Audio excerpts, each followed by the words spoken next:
The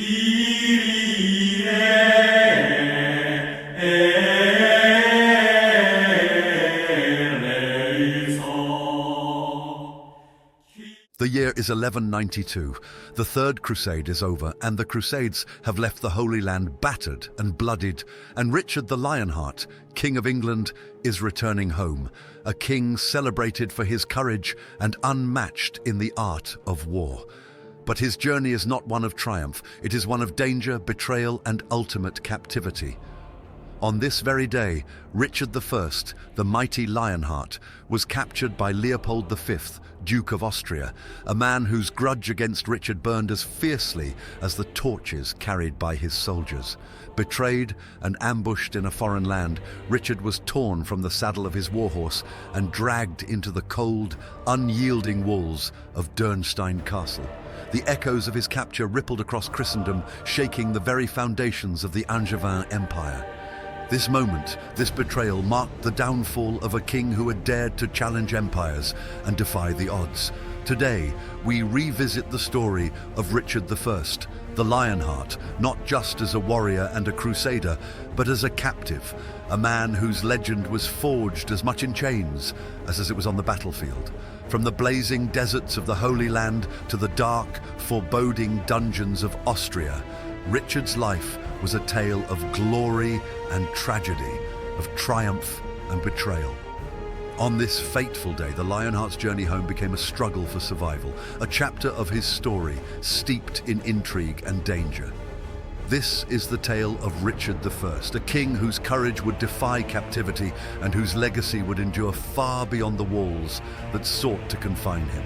Prepare to witness the rise, the fall, and the unyielding spirit of one of history's most legendary kings. The reason why Richard I earned a spot in our series on this day is pretty infamous. After years of battle in the Holy Land during the Third Crusade, Richard set sail for England in 1992, but the journey home was fraught with danger. Passing through hostile territories in Europe, Richard was betrayed and captured near Vienna by Duke Leopold V of Austria, a figure whose enmity with Richard was deeply rooted in the Crusades. Duke Leopold V of Austria belonged to the House of Babenberg, a powerful noble family that played a significant role in the medieval history of Austria and the Holy Roman Empire. During the Siege of Acre in the Third Crusade, Richard had insulted Leopold by tearing down his banner, which had been raised alongside those of Richard and Philip II of France. This act, seen as a humiliation, sowed resentment between the two leaders. For Leopold, capturing Richard wasn't just a matter of political gain, it was personal vengeance. The betrayal solidified his place in history as the man who captured the Lionheart. News of Richard's imprisonment reached England and France, sparking outrage and fear. But it was Eleanor of Aquitaine, Richard's formidable mother, who took charge. Eleanor, one of the most powerful women of the medieval world, was no stranger to political intrigue. As the former queen of both France and England, she wielded unparalleled influence. At nearly 70 years old, she led a massive effort to gather the staggering ransom of 150,000 marks, equivalent to over 2 years' income for the English crown. Under Eleanor's leadership, England imposed heavy taxes, known as the Saladin tithe, on the population. Churches and monasteries contributed, and nobles were pressured to provide funds. Eleanor's determination not only secured Richard's freedom, but also underscored her enduring role as a political force in Europe. Meanwhile, Richard endured harsh conditions in captivity, held in Dürnstein Castle, a fortress perched high above the Danube River. Yet, even as a prisoner, his reputation as a warrior king remained untarnished. After months of negotiations and sacrifices by the English people, the ransom was paid, and in 1194 Richard was finally released, resuming his role as a ruler and military leader. Richard's imprisonment was more than just a personal ordeal. It was a reflection of the volatile power struggles of medieval Europe. For Eleanor, it was a testament to her unyielding resolve as a mother and a stateswoman. And for Leopold, it was a fleeting moment of triumph against one of the most legendary kings in history. Now that we learned how Richard the Lionheart earned a place in our series, it is time to dig even further to the story of his adventurous life. Born on September 8th, 1157 in Oxford, England, Richard was the third son of Henry II and Eleanor of Aquitaine. His birth placed him within one of Europe's most powerful dynasties, the Plantagenet family, rulers of the vast Angevin Empire. Yet Richard's upbringing was far from typical for an English prince. Raised in the sophisticated courts of Aquitaine, Richard inherited his mother's cultural legacy, a land of troubadours, courtly love, and constant political intrigue. Richard's mother, Eleanor of Aquitaine, was one of the most remarkable figures of the medieval world. Once Queen of France and later Queen of England, Eleanor was not only a skilled politician, but also a patron of the arts. Under her guidance, Richard received an education befitting a future ruler. He excelled in the arts of diplomacy and governance, but it was his training as a warrior that truly defined him. By his early teens, Richard was already showing exceptional promise as a military leader, mastering the sword and commanding troops. Aquitaine, however, was no idyllic childhood home. The region was marked by feuding nobles and constant unrest, providing Richard with a baptism of fire in leadership. At just 16 years old, Richard faced his first major challenge, quelling a rebellion in his mother's duchy. Leading his forces with precision and courage, Richard emerged victorious, earning a reputation as a formidable commander even in his youth. But Richard's rise to power was far from smooth. The Plantagenet dynasty was infamous for its internal strife. His relationship with his father, Henry II, and his brothers was turbulent, characterized by rivalry and rebellion. Richard's older brother, Henry the young king, was the heir to the throne, leaving Richard to carve out his own identity. This led to an uneasy alliance with his brothers as they rebelled against their father's authority.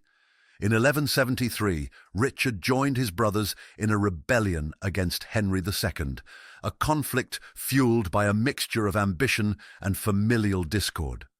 Though the rebellion ultimately failed, Richard emerged stronger, proving his mettle as a leader.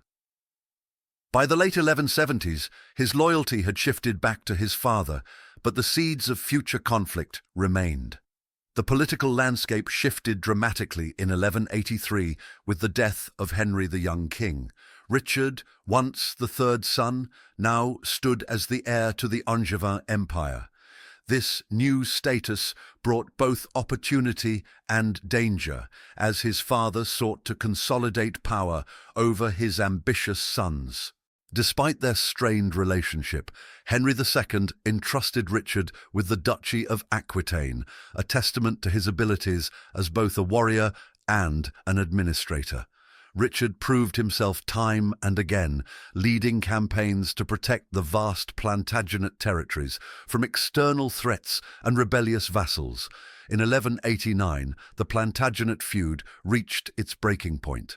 Henry II, worn down by rebellion and betrayal, died, leaving Richard to ascend the throne. At 31 years old, Richard was crowned King of England, a title that marked the beginning of his legendary reign.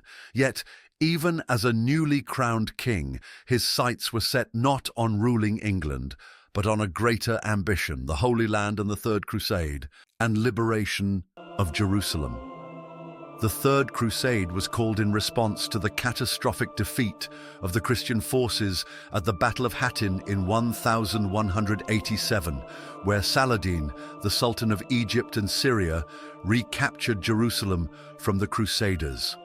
Richard, a devout Christian and a warrior by nature, saw this as his divine calling. Richard's commitment to the crusade was immediate and absolute. Upon his coronation, he began amassing resources for the campaign. England bore the financial burden through heavy taxation, including the infamous Saladin tithe, a levy imposed on the clergy and laity alike. These funds, along with the sale of royal lands and titles, financed one of the most ambitious military expeditions of the medieval world. Richard formed an uneasy alliance with Philip II of France, his former rival. Together, the two kings pledged to lead their armies to the Holy Land, leaving their respective kingdoms in the hands of trusted regents. The journey to the Holy Land was fraught with tension between the allies, as old rivalries and differing ambitions surfaced. Richard arrived in the Holy Land in 1191, joining the siege of the strategic port city of Acre. The Crusaders, led by various European nobles, had been struggling to capture the city for over 2 years. Richard's arrival marked a turning point. His military expertise and unwavering determination infused new energy into the campaign. Under Richard's command, the Crusaders broke through Acre's formidable defenses. After its fall, the victorious Crusaders demanded ransom from the Muslim defenders. When Saladin delayed payment, Richard made the grim decision to execute over 2,700 prisoners, an act that sent a clear message but also solidified his reputation as a ruthless leader. Richard's most celebrated military achievement in the Holy Land came at the Battle of Arsuf in September 1191. Saladin, a brilliant tactician, sought to weaken the Crusader forces through relentless skirmishes. However, Richard's disciplined leadership held the Crusader ranks together. When the moment was right, Richard unleashed a devastating counterattack, routing Saladin's army and securing a critical victory. The victory at Arsuf was not just a testament to Richard's courage, but also his strategic brilliance. His ability to inspire loyalty among his troops and maintain discipline in the heat of battle cemented his reputation as one of the greatest military leaders of the age. Despite their clashes on the battlefield, Richard and Saladin shared a mutual respect. The two leaders engaged in a series of negotiations, exchanging gifts and envoys. Richard proposed a marriage alliance between his sister Joan and Saladin's brother, though the plan ultimately fell through. In 1292, after months of campaigning, Richard and Saladin reached a truce. The agreement allowed Christian pilgrims safe access to Jerusalem, though the city remained under Muslim control. For Richard, the failure to recapture Jerusalem was a bitter disappointment. But his efforts had secured key territories and reinvigorated the Crusader presence in the region. Leading the crusade was no easy task. Richard faced constant challenges, from supply shortages to internal dissent among the Crusader leaders. His alliance with Philip II of France deteriorated, with Philip abandoning the crusade and returning to Europe. Despite these difficulties, Richard's determination never wavered. At one point, Richard fell gravely ill, yet even from his sickbed, he continued to direct his forces. His resilience in the face of adversity only added to his legend. In 1192, Richard began his journey home. Though he left the Holy Land without fulfilling his ultimate goal, his exploits in the Crusades earned him the title of Lionheart. His leadership, bravery and battlefield success secured his place in history as one of the most iconic figures of the crusading era. The Third Crusade was a defining chapter in Richard's life. It showcased his unparalleled military skill, his unyielding faith, and his complex character. While Jerusalem remained out of reach, Richard's campaign ensured the survival of the Crusader states and cemented his legacy as one of the greatest warrior kings of the medieval world. Another point of his story is how he saw England. For him, it was less a homeland and more a resource, a treasury to fund his military campaigns. He famously declared, "I would sell London if I could find a buyer." During his 10-year reign, Richard spent just a few months in England. After his coronation, he immediately turned his attention to the crusade, leaving the day-to-day governance of the kingdom in the hands of trusted officials.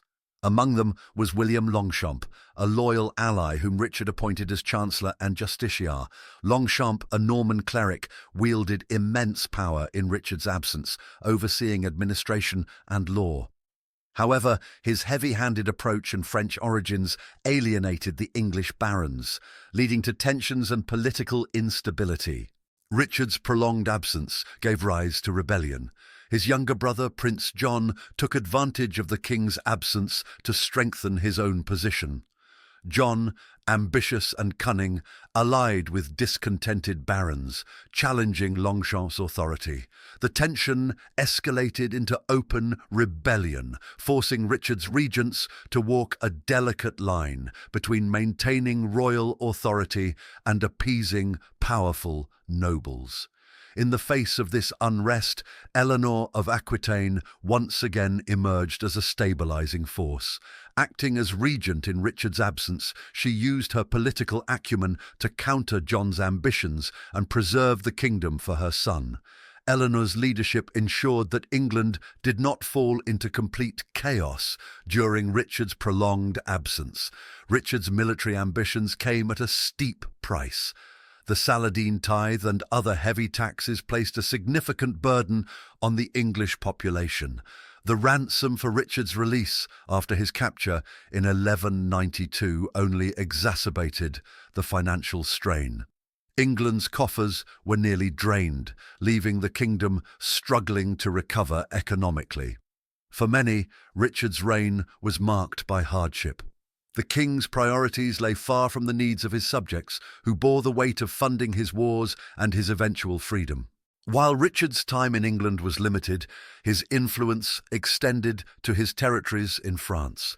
He was a visionary military architect, overseeing the construction of Château Gaillard, a fortress on the Seine River designed to protect his lands from the ambitions of Philip II of France. Built with remarkable speed and innovative design, Château Gaillard became a symbol of Richard's strategic genius. Richard's fortresses were not merely defensive structures, they were statements of power. His investment in military architecture showcased his commitment to protecting the Angevin Empire, even as tensions with Philip II continued to escalate. After his release from captivity in 1994, Richard returned briefly to England. His priority was not governance, but consolidating power and raising funds for his ongoing campaigns in France.